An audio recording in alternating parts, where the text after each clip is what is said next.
hangga't hindi pinakikialaman ng Korte Suprema yung pinag-aawayan dyan sa Senado, o kung hindi naman, hangga't hindi sila mismo mga senador ay nagkakaisa at lampasan nila ang buwisit sa isa't isa, lampasan nila ang pagkapartidista nila, ay hindi ho talaga matitigil yung bangayan dyan. Until and unless the Supreme Court rules on the constitutionality of the action taken by the Gatchalian group, or until and unless the senators disrobe themselves of partisan loyalties and discard animosity so evident with each other, and perform instead their duties with only the country's interests as their priority, and remain fealty to their oath of office, this impasse and legislative interscene will continue to the sufferance of country and people. O, teka muna, tapusin mo muna dyan. Sabi natin Yes. dyan, hangga't hindi pinakikialaman ng Korte Suprema yung pinag-aawayan dyan sa Senado, o kung hindi naman, hangga't hindi sila mismo mga senador ay nagkakaisa at lampasan nila ang buwisit sa isa't isa, lampasan nila ang pagkapartidista nila, ay hindi ho talaga matitigil yung bangayan dyan. At yung magiging resulto niyan ay ang mawawalan ay ang sambay ng Pilipino, sapagkat yung trabaho nila hindi nila ginagawa. Yung mga kailangang batas na ipasa, hindi nila mapagdebatihan kasi nga nag-aaway-aaway sila, hindi sila magkasundo-sundo. O yan o ang ating sinasabi sa unang paragraph ng ating article. Tuloy mo. Ayan. Ito na. The bone of contention of the Senate hullabaloo is simple enough, which is what constitutes a quorum in electing the officers of the Senate. It is quite amusing to hear and read opinions expressed by various legal minds on what the Constitution says about what constitutes a quorum with respect to electing the officers of the Senate. They are reading the same constitutional provisions and the rules of the Senate, and even that of the oft-quoted citation of the aforementioned case of Avellino versus Cuenco in support of their legal opinions, yet they come out with different results. Those supporting the action taken by the Gatchalian group point to the Supreme Court ruling in the Avellino case, which... Teka muna. Ito muna dyan. Ang sinasabi po natin, nakakaaliw. At the same time, nakayayamot na makinig ka, mabasa mo ang mga pagsusuri, mga komentaryo ng iba't ibang mga abogado, mga justices pa yan, mga dekano pa di umano yan. Pero, iisa lang naman ang binabasa ng mga yan, pati ng inyong lingkod. Iisa lang. Iisa lang naman ang saligang batas. Iisa lang naman yung particular na provision ang pinagbabasehan ng mga opinion nila. Pati yung rules of the Senate, iisa rin. Pati yung kasong palagi nilang sinasite, yung Avellino versus Cuenco, iisa rin. Pero pagpapakinggan mo sila, iba ang resulta. Hindi ko maintindihan kung bakit hindi nila makita yung simpleng lingwahe ng saligang batas. O, tuloy mo na. Ano bang grupong gustong ihayag yung kanilang posisyon? Ito po, attorney. Those supporting the action taken by the Gatchalian group point to the Supreme Court ruling in the Avellino case, which allegedly reduced the constitutionally required number of 13 senators to constitute a quorum to only 12 senators. They argue that the Supreme Court ruled that since in the Avellino case, the factual situation was that one senator was abroad at the time of the voting of the Senate officers and therefore not under the coercive jurisdiction of the court, then the basis for determining the quorum would be the 23 senators who are able to vote. Hence, the majority of 23 senators to constitute a quorum is only 12 senators.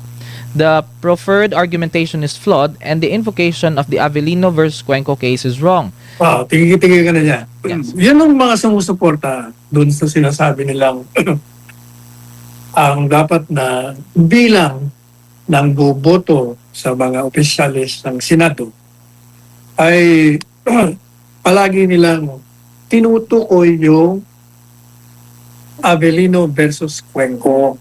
Sapagkat doon daw sa kasong yan, pwede daw yung 12. Ibig sabihin, hindi na 13. Kasi sa ngayon doon daw sa desisyon na yun, yung tinuturo nila yung desisyon. Dahil daw wala yung isang senador nasa abroad, at yung isa naman ay nasa ospital. Yung sa ospital daw pwedeng bilangin. Pero yung nasa abroad, hindi. Kasi daw, hindi naman daw mapapatawag yon o mapaparesto kasi nasa labas ng bansa. Since wala raw sa coercive jurisdiction, yung threshold na 13, bababa daw yun. Kasi hindi na magiging 24. -1 na kasi nasa abroad. Kaya 23 na lang. Kaya dapat daw, yung 12. Yun daw ang sabi Yun daw ang sabi ng Avellino versus Cuenco. Mamaya na natin sabihin kung bakit maling-mali ang basa ninyo dyan sa lingwahe ng saligang batas. At mali din ang basa ninyo doon sa Avellino versus Cuenco. Ito lang muna kung bakit mali sila. Yes, Attorney Sal. The language of the Constitution is simple, unequivocal, and crystal clear that leaves no room for interpretation beyond the meaning of the ordinary words as used by the Constitution. The pertinent provision of Section 16, Article 6 of the Constitution reads, "The Senate shall elect its President and the House of Representatives Speaker by a majority vote of all of its respective members." The phrase "by a majority vote of all its members" means exactly what it clearly implies. There are 24 members of the Philippine Senate, hence, the simple majority to constitute a quorum is 12 senators plus 1 or 13 senators. Po, Attorney Sal. Sige, tuloy. Patuloy, Ano pa? okay. The fact that Senator Bato has made himself scarce and Senator Jinggoy Estrada is incarcerated does not remove them from the equation in getting the majority number required for a quorum. They remain senators and part of the 24 senators referred to by the Constitution. The circumstance that they may not be able to attend the Senate sessions is not a justification to exclude them in determining the quorum required in electing the Senate officers. And continued, there is nothing in the Constitution that says that the majority of all the members would be reduced if any senator is absent in the session for whatever reason. Such reduction is constitutionally infirm as it violates the clear language as well as the spirit of the Constitution. Any inclusion of an extraneous circumstance which is not explicitly mentioned in the Constitution is an unsanctioned and unlawful amendment thereto. Okay. Ito ang sinasabi natin. Kung bakit mali ang basa ng mga kumakampi o sinusuportahan ang posisyon ng grupo ng Gatchalian. Kasi gaya ng sinabi na natin, malinaw ang lingwahe, ang mga kataga o mga salita na nakatakda o nakasulat dyan sa saligang batas. Alam po ninyo, sa larangan ng batas, in the field of law, merong mga prinsipyo kung paano mo babasahin ang isang batas. Sinasabi na kung klaro, maliwanag, ordinaryo ang ginamit na lingwahe, yun ang i-apply mo, yun ang gamitin mo. Huwag ka na maglagay ng kung ano-ano pa. Huwag mo nang baguhin ang meaning. Gagawin mo lang yon kung malabo ang lingwaheng ginamit. Kung itong katagang ginamit, word or salita, is subject to many interpretations. Kaya kinakailangan, hanapin mo, suriin mo yung naging debate sa deliberation sa pagguhit ng saligang batas. Kung ano ba talaga ang intensyon. Hahanapin mo ngayon ang intensyon. Ano ba talagang ibig sabihin itong katagang ito? Batay dun sa mga diskusyon nila. Yun ang regla. Pag maliwanag, simple, huwag ka nang mag-interpret, huwag ka nang kung ano pang gagawin mo. So tingnan po natin ngayon. Maliwanag ba ang nakalagay sa saligang batas? Napakaliwanag ang sinasabi doon. Para ihalal mo ang presidente ng Senado, kailangan kunin mo ang mayoriya ng 24. Kasi ng Senado, ilan ba ang miyembro ng Senado? 24. So, ilan ba ang mayoriya nun? Pwede ang mayoriya nun, i-divide mo by 2. Hahatiin mo para makuha mo yung mas nakalalamang na bilang. So, pag dinivide mo by 2 yun, di magiging 12-12. Para masira mo yung pagkatabla nilang dalawa, kukuha ka ngayon ng isang boto. So, magiging 13. Yun ang majority tinatawag. Yun ang tinatawag na may quorum ka. pwede ka nang maghalal. Ang problema, binabago ho nila. Ginagamit nila yung doon sa Abilino versus Cuenco na since sabi no ng Korte Suprema doon,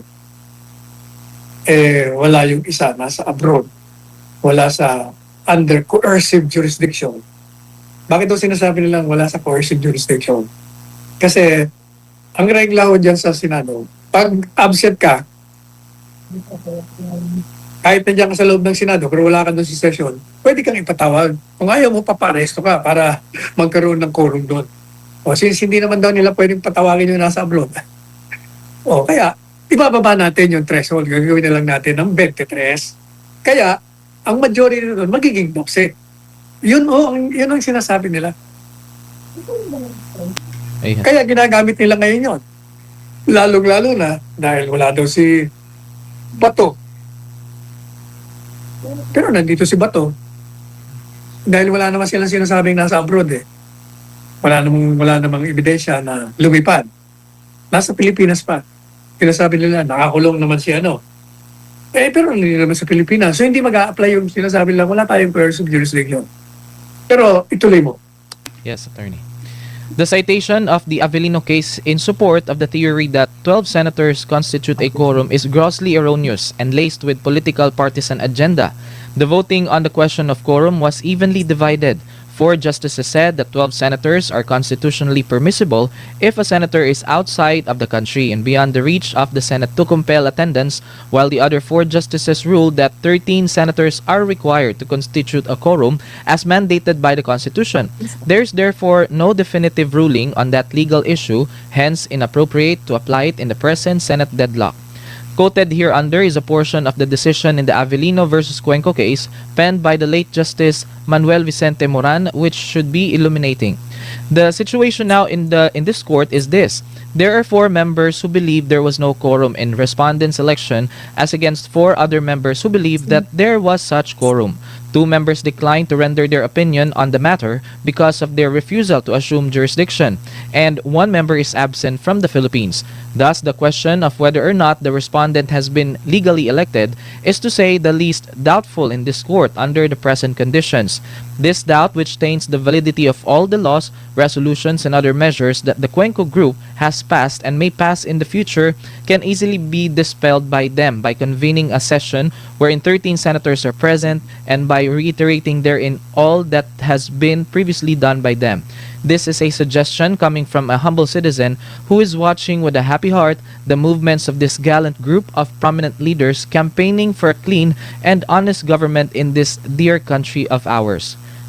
Okay, ganito yan. Bakit mali ang invocation ng paggamit ng Abilino versus Cuenco? Kasi sinasabi nila, yun ang sabi ng Abilino versus Cuenco, pwede 12. Ang problema sa inyo, hindi nyo binabasa ng gusto. Napapagkamalan ninyo kasi yung decision ho doon, 6 justices in favor of dismissing the petition of certiorari. 6 4 ang hindi. Isa ang absent. Kaya abstain. Ano ba yung 6? Hindi, yung 6 na boto, yun ang napagkakamalan nila, Carlo. Hindi yon desisyon na pwede ang 12. Yung 6 na boto, yun o ang desisyon na hindi sila makikialam doon sa botohan sa paghalal ng presidente. Kasi sinasabi ng 6, wala tayong jurisdiction dyan. Kaya dismiss na lang natin to. Yung 4 sabi, hindi, meron tayong jurisdiction dyan. Dahil nagkakagulo sila pwede tayong pumasok. Yun o ang decision 642 to dismiss because kaya tinawag na landmark yan kasi tungkol yan sa political question. Pag political question, hindi sila makikialam. Madalit sabi, hayaan nila yung nagkakaaway-away internal ninyo yan. Hindi kami makikialam dyan. Hindi ho yun ang desisyon na pinag-uusapan yung quorum. Ano ho ba ang nangyari doon sa quorum na pinag-uusapan? Ito. 4 ho. Yung doon sa 6, hindi ba yung 6, pinadidismiss, wala silang jurisdiction. Pero yung 4, tinalakay nila kasi yung dalawa doon, ayaw nilang talakay. Sabi niya, ba't pa namin tatalakay ng quorum? Wala kang jurisdiction eh. Pero yung apat, hindi. Tatalakayan natin yan. Ang sabi ng apat doon sa anim, kailangan 12. Kasi wala yung isa nasa Amerika. Yung isa may sakit. Pero okay lang yung may sakit dahil na may jurisdiction pa yung Senado ron, may coercive jurisdiction. Pero yung nasa labas ng bansa, since wala siya, ay di ang bilang mo ngayon, 23 na senador na lamang. Sabi ho nung apat. Kaya, pwede yung 12 na quorum. Hindi na 13. Kasi hindi na 24, hindi na 11 yung nasa abroad. Yun ho ang desisyon ng apat dun sa anim. Pero yung apat sa kabila, na sinasabi nga, may jurisdiction tayo, maliban pa dun sa may jurisdiction,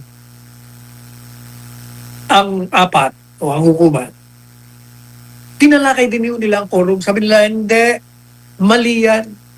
Maliwanag naman ng saligang batas. 12 ang, 24 ang senador. Kaya ang majority, 13 ang quorum. Hindi na dapat na gamitan pa ng mga malalim na pag-aanalisa kasi maliwanag ang saligang batas.